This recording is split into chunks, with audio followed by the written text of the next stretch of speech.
তো শুকরিয়া, জাযাকাল্লাহু খায়রান। আমাদের আজকে মক্কাতে জিয়ারা ছিল, জিয়ারা সম্পন্ন করে আমরা হারাম চত্বরের ভিতরে প্রবেশ করেছি আলহামদুলিল্লাহ। তো যে কথা বলছিলাম যে আমাদের এই সফরে যদি আপনাদের কোনো কষ্ট দিয়ে থাকে ক্ষমা করে দিবেন। এখানে বিভিন্ন গ্রুপের মানুষ ছিলেন, যার ফলে আমি হয়তো অনাকাঙ্ক্ষিত কোনো কথা বলে ফেলতে পারি। আর যদি এমন কোনো কথা বলি যেটা আপনার অনুসরণ করলে আপনার জন্য উপকার হবে, আপনার জন্য সহজ হয়ে যাবে, আপনি সঠিক পথে টিকে থাকতে পারবেন, সেটা অবশ্যই মেনে নেবেন। আর অনেকে মনে কষ্ট পেয়েছেন যে আয়েশা মসজিদ নিয়ে যেটা বলেছি যে ওখান থেকে আপনারা ওমরা যে করার নিয়াত করেছেন ইহরাম বেঁধে আসবেন, যদি এটা মাথায় থেকে থাকে অবশ্যই বর্জন করবেন। আর যদি কষ্ট পেয়ে থাকেন ক্ষমা করে দিবেন। আমি আপনাকে ভুল কিছু বলিনি, আপনারা ওখানে যাবেন না অথবা অনুৎসাহিত করে এমন ধরনের কথা বলেছি আমি। আপনারা কেউ কষ্ট পেয়েছেন নাকি?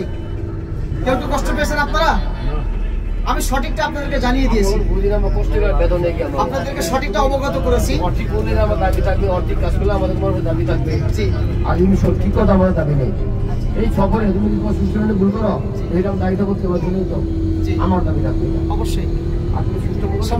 বলছিলেন যে আমি যদি কোনো কথা ভুল বলে থাকি তাহলে দায়বদ্ধ আমাকে নিতে হবে। জি, আমি রাজি আছি আলহামদুলিল্লাহ, আমি জিম্মাদার, আমি দায়বদ্ধ। আমি যদি কোনো কথা ভুল বলে থাকি আমি পরিপূর্ণ জিম্মাদার নিলাম। তো জাযাকাল্লাহু খায়রান, চাচার কথা ভালো লাগছে আলহামদুলিল্লাহ।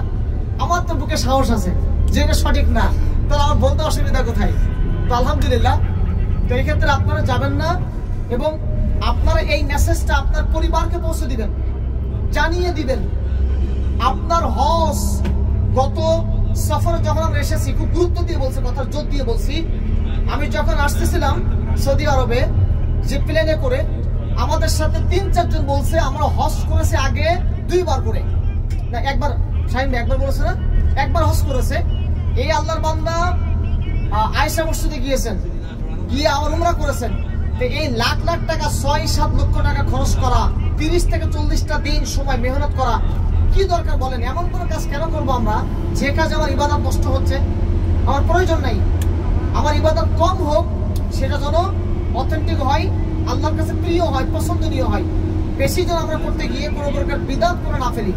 তো আপনারা এই মেসেজটা আপনার পরিবারকে জানিয়ে দিবেন যে নাজমুস শাহাদাত নাম একটা ছেলে, এই ছেলে পরিপূর্ণ দায়বদ্ধ এবং সে নিষেধ করেছে আয়েশা আমার যাওয়া যাবে না। যদি তাদের সাথে আমার কথা বলতে হয়, কোনো প্রকারের আমার কাছে জানতে চাই, আমি জানিয়ে দেওয়ার জন্য প্রস্তুত আলহামদুলিল্লাহ। তো আপনারা অবশ্যই এসব বিদআতি কার্যক্রম থেকে দূরে থাকবেন।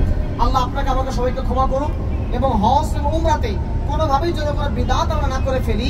আল্লাহ যেন আমাদেরকে বিদআত থেকে মুক্ত রাখেন, আল্লাহ যেন আমাদেরকে সেই সঠিক আমলটা করার তৌফিক দান করেন এবং সবার উমরাকে আল্লাহ কবুল করুন। আমিন। আসসালামু আলাইকুম ওয়া রাহমাতুল্লাহি ওয়া বারাকাতুহু।